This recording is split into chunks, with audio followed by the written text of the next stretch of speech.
Nasreen aunty, आप कहाँ से आई हैं? डेरे वाला से। डेरे वाला से, सियालकोट नौरोवाल से। नारोवाल से। अच्छा, मुझे ये बताएं कि आपके बेटे का क्या नाम था? इस्लाम। अरसलान। जी। तो अरसलान को किसने कत्ल किया और क्यों कत्ल किया? इस पे क्या आपका मौक़िफ़ है कि आपके बेटे को क्यों कत्ल किया गया?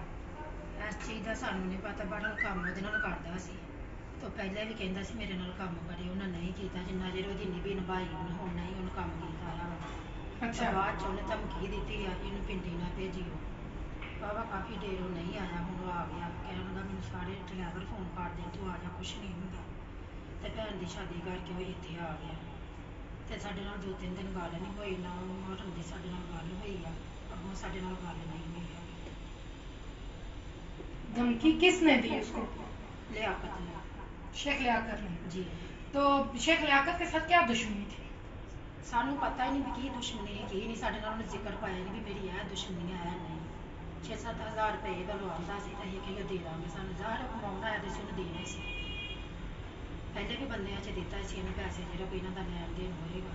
ਇੱਕ ਜਗ੍ਹਾ ਤੇ ਕੰਮ ਜੋ ਕਰਦੇ ਸੀ ਤੇ ਹੁਣ ਵੀ ਉਹ ਕਹਿੰਦਾ ਸੀ ਜਿਹੜੇ ਹੈਗੇ ਮੈਂ ਦੇ ਦਾਂਗਾ, ਮੈਂ ਪਿੰਡੀ ਆਵਾਂਗਾ, ਮੈਂ ਕੰਮ ਕਰਾਂਗਾ, ਮੈਂ ਦੇ ਦਾਂਗਾ। ਸਾਨੂੰ ਨਹੀਂ ਪਤਾ ਇਸ ਚੀਜ਼ ਦਾ ਦਿੱਤੇ ਨਾ ਜਾਂ ਨਹੀਂ ਅਗਰ ਦਿੱਤੇ, ਕਿਉਂ ਸੀ ਕਿਹੜੇ ਇਲਾਕੇ ਸੀ। आंटी हुण तुहाडे घर च उस तो बाद सरप्रस्त कौन है? कौन कमाने वाला है? कौन खाने वाला है? कौन तुहाडा बेटा किस हद तक तुहाडा ताबेदार सी? ਸਾਡਾ ਬੇਟਾ ਜੋ ਕਮਾਉਂਦਾ ਸੀ ਸਾਨੂੰ ਦਿੰਦਾ ਸੀ, ਉਹੀ ਸਹਾਰਾ ਸੀ ਸਾਡਾ। ਹੋਰ ਸਾਡਾ ਸਹਾਰਾ ਹੀ ਕੋਈ ਨਹੀਂ। ਪਿਓ ਆ ਬੁੱਢਾ ਹੈ, ਉਹਨੂੰ ਵੀ ਕੋਈ ਕਾਰੋਬਾਰ ਨਹੀਂ ਹੈਗਾ, ਨਾ ਸਾਡਾ ਪਹਿਲੇ ਬਣਨਾ, ਉਹੀ ਸਹਾਰਾ ਹੈ ਸਾਡਾ। पुलिस वाले क्या कर रहे हैं? तुहानू क्या लगता है कि तुहाडे बेटे का कत्ल जाया हो रहा है या कोई इंसाफ मिल रहा है तुहानू? ਉਸ ਦਿਨ ਅਸੀਂ ਆਏ, ਉਹਨੇ ਕਤਲ ਨੂੰ 13 ਦਿਨ ਹੋਏ ਸੀ। ਉਸ ਦਿਨ ਸਾਨੂੰ ਇਹਨਾਂ ਸੱਦਿਆ, ਅਸੀਂ ਆਏ ਹਾਂ, ਅਸੀਂ ਬਿਆਨ ਦਵਾਈਏ ਕਿ ਇਸ ਟਾਈਮ ਸਾਨੂੰ ਨਹੀਂ ਪਤਾ ਵਿੱਚ ਹੋਰ ਕਿਹੜਾ ਕਿਹੜਾ ਮੌਜੂਦ ਹੈ, ਕਿਹੜਾ ਕਿਹੜਾ ਨਹੀਂ। ਕਿਉਂ ਸਾਨੂੰ ਲਿਆਕਤ ਨੇ ਧਮਕੀ ਦਿੱਤੀ, ਅਸੀਂ ਤੇ ਲਿਆਕਤ ਨਹੀਂ ਸਮਝਿਆ ਕਿ ਸਾਡੇ ਬੇਟੇ ਦਾ ਕਤਲ ਹੋਇਆ ਹੀ ਅਸਲ ਮੁਲਜ਼ਮ ਹੋ ਗਈ ਆ। ਨਾਮ ਤਾਂ ਸਾਨੂੰ ਨਹੀਂ ਪਤਾ ਵਿੱਚ ਕਿਹੜਾ ਕਿਹੜਾ ਪਿਆ, ਕਿਹੜਾ ਕਿਹੜਾ ਨਹੀਂ।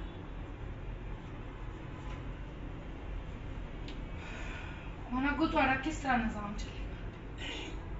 ਤੁਹਾਡੀ ਹਕੂਮਤ ਵਾਸਤੇ ਜਾਂ ਕੀ ਅਪੀਲ ਹੈ? ਪੁਲਿਸ ਵਾਲਿਆਂ ਤੁਹਾਡੇ ਨਾਲ ਕਿਸ ਹੱਦ ਤੱਕ ਤਾਮਨ ਕੀਤਾ ਹੈ? ਉਹਨਾਂ ਕਿਹਾ ਜੀ ਨਹੀਂ ਇਹ ਸਬੂਤ ਹੀ ਹੈ ਕਿ ਵੀ ਸਾਨੂੰ ਇਹਦਾ ਇਨਸਾਫ ਮਿਲਣਾ ਚਾਹੀਦਾ। ਉਹਨਾਂ ਕਿਹਾ ਜੀ 2-4 ਦਿਨ ਤੱਕ ਮਤਲਬ ਅਸੀਂ ਇਹ ਪਕੜ ਲਾਂਗੇ, ਤੁਹਾਨੂੰ ਇਨਸਾਫ ਮਿਲੇਗਾ। ਅੱਜ 10 ਦਿਨ ਬਾਅਦ ਅਸੀਂ ਫੇਰ ਆਏ ਹਾਂ, ਕੋਈ ਗੱਲਬਾਤ ਹੀ ਨਹੀਂ। ਮਹੀਨਾ ਤੇ ਹੋਣਾ ਜੀ। ਠੀਕ। ਤੁਸੀਂ ਇਸਲਾਮ ਦੇ ਵਾਲਿਦ ਸਾਹਿਬ ਹੋ? जी। ਅੰਕਲ ਤੁਹਾਨੂੰ ਕਿਸ ਨੇ ਧਮਕੀਆਂ ਦਿੱਤੀਆਂ? शेख लियाकत। ਅੱਛਾ, ਸ਼ੇਖ ਲਿਆਕਤ ਨੇ ਧਮਕੀਆਂ ਦਿੱਤੀਆਂ। ਅੰਕਲ ਜੀ, ਇਸ ਨਾਲ ਕੋਈ ਖਾਸ ਦੁਸ਼ਮਣੀ ਤੁਹਾਡਾ ਬੇਟਾ ਸੀ? ਹੋ ਸਕਦਾ ਉਸਨੇ ਤੁਹਾਨੂੰ ਦੱਸਿਆ ਹੋਵੇ ਕੋਈ, ਕਿਉਂਕਿ ਬਾਪ ਦੋਸਤ ਹੁੰਦੇ ਨੇ ਬੇਟਿਆਂ ਦੇ। ਸਾਨੂੰ ਨੇ ਕੋਈ ਨਹੀਂ ਦੱਸਿਆ, ਬੇਟੇ ਨੇ ਕੁਝ ਵੀ ਨਹੀਂ? ਕੁਛ ਵੀ ਨਹੀਂ ਦੱਸਿਆ। ਇਹੋ ਹੀ ਸਾਨੂੰ ਕਹਿੰਦਾ ਹੁੰਦਾ ਵੀ ਇਹ ਕੁਛ ਨਹੀਂ ਕਰ ਸਕਦਾ, ਵੀ ਇਹ ਤੇ ਐਵੇਂ ਹੀ ਅੰਦਰ ਕੋਲ ਜਾ ਆ, ਇਹ ਕੁਛ ਵੀ ਨਹੀਂ ਕਰ ਸਕਦਾ। ਵੈਸੇ ਹੀ ਇੰਨੀ ਧਮਕੀ ਦੇ ਛੜੀ ਹੈ, ਕੁਛ ਵੀ ਨਹੀਂ ਹੁੰਦਾ। ਸਾਨੂੰ ਇਹੋ ਹੀ ਗੱਲ ਕਹਿੰਦਾ ਹੁੰਦਾ ਸੀ, ਕਿ ਆਂਦਾ ਹੁੰਦਾ ਸੀ ਇੰਨਾ ਇਹਦਾ ਪਿਆਰ ਉਹਦੇ ਨਾਲ ਹੋਇਆ ਦਾ ਹੀ। ਕਹਿੰਦਾ ਹੁੰਦਾ ਸੀ ਮੇਰਾ ਪੁੱਤਰ ਵੀ ਹੈ, ਮੇਰਾ ਭਰਾ ਵੀ ਹੈ। ਇਹ ਪੁੱਤਰ ਭਰਾ ਵਾਲਾ ਸਲੂਕ ਕੀਤਾ ਸਾਡੇ ਨਾਲ। ਅੰਕਲ, ਪੁਲਿਸ ਵਾਲੇ ਤਰਫੋਂ ਤੁਸੀਂ ਮੁਤਮਈਨ ਹੋ? ਪੁਲਿਸ ਵਾਲੇ ਕਰਨਗੇ ਕੁਝ? ਨਹੀਂ, ਮੈਂ ਨਹੀਂ ਮੁਤਮਿਨ ਹੈਗਾ ਇਹਦੇ ਤੇ। ਇਸ ਕਰਕੇ ਕਿ ਅੱਜ ਮਹੀਨਾ ਹੋ ਗਿਆ, ਮੇਰੇ ਪੁੱਤਰ ਦਾ ਮੁਜਰਮ ਨਹੀਂ ਅਜੇ ਤੱਕ ਫੜਿਆ ਗਿਆ। ਮੈਂ ਤਾਂ ਡਰ ਗਿਆ। ਅੰਕਲ, ਤੁਹਾਡਾ ਕੀ ਖਿਆਲ ਹੈ ਇਸ ਤੋਂ ਅੱਗੇ ਤਫਤੀਸ਼ ਵਧਾਈ ਜਾਏ ਕਿ ਇੱਕ ਸ਼ੇਖ ਲਿਆਕਤ ਇਤਨਾ ਵੱਡਾ ਹਾਦਸਾ ਇਕੱਲਾ ਕਰ ਸਕਦਾ ਹੈ? ਨਹੀਂ, ਨਾਲ ਡਰਾਈਵਰ ਜਿਹੜਾ ਉਹਨੂੰ ਵੀ ਰੱਖੋ, ठीक। ड्राइवर को भी रखो नाल। ड्राइवर को पता होगा कि किसने किया, जी जी किसने किया है। जी। ड्राइवर के नाल नाल होर जेड़ा कोई लभदा ਉਹਨੂੰ करो ਉਹਦੇ ਨਾਲ। ਤਿੰਨ ਚਾਰ ਬੰਦੇ करो। ठीक। हाँ जी। क्या नाम है आपका? सादिया। सादिया, आप क्या लगती हैं असलाम की? मैं उसकी सिस्टर हूँ, वो मेरा छोटा भाई था मुझसे। आपसे छोटा था? जी। क्या करता था आपका भाई? मेरा भाई ये मजदूरी करता था, डिलीवरी की क्लीनरी करता था। बस पे क्लीनरी करता था। जिस रात कत्ल हुआ उसके पहले आपको, आपकी फैमिली को किसी ने धमकियां वगैरह दी हैं? अब्बू को 2-3 दिन पहले दी है।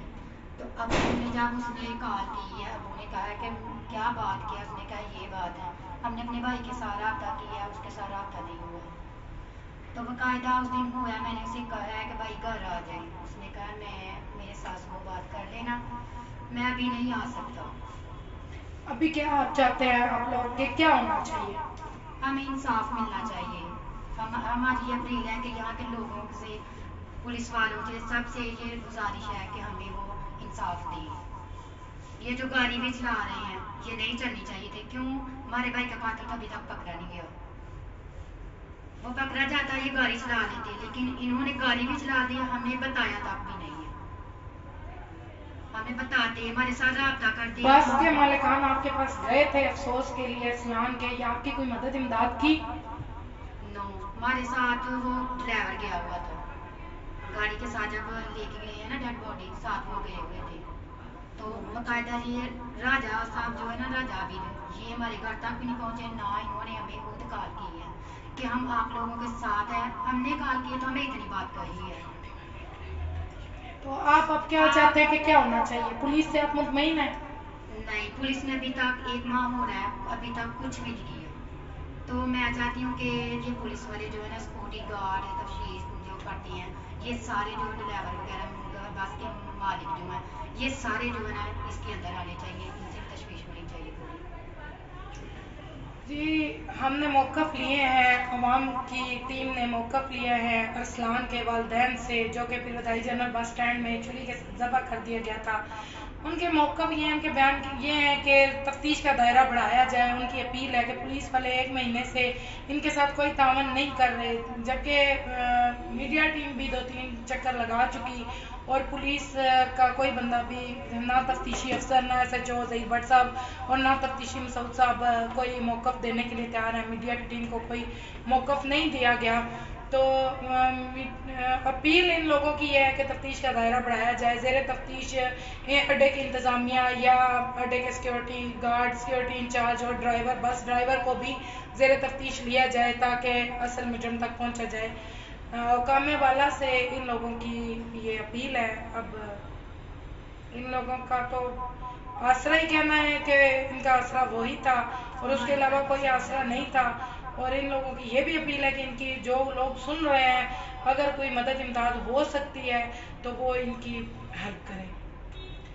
अवाम न्यूज़ रिपोर्ट मीरब सुल्तान।